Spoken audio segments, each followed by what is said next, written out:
علم وہی ہے جو ہمارے لیے فائدہ مند ہو، ہمارے سماج کے لیے فائدہ مند ہو۔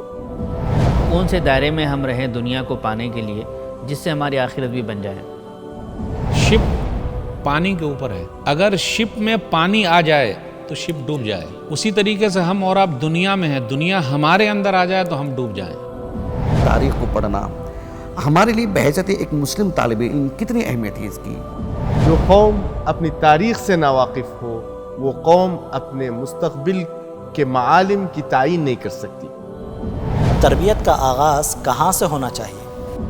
ماں کے حسن انتخاب سے ہونا چاہیے، وہ بچوں کا مستقبل ہے۔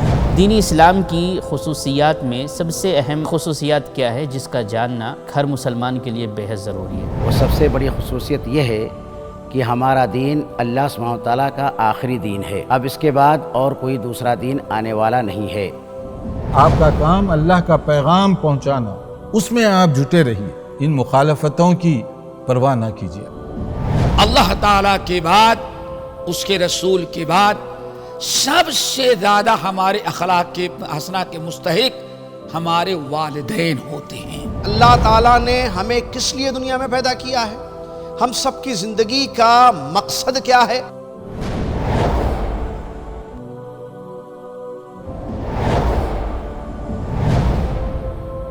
وقت اور بدلتے ماحول پر مشہور و معروف علماء اور اسکالرز کے ساتھ اب ہوگی کھل کر گفتگو۔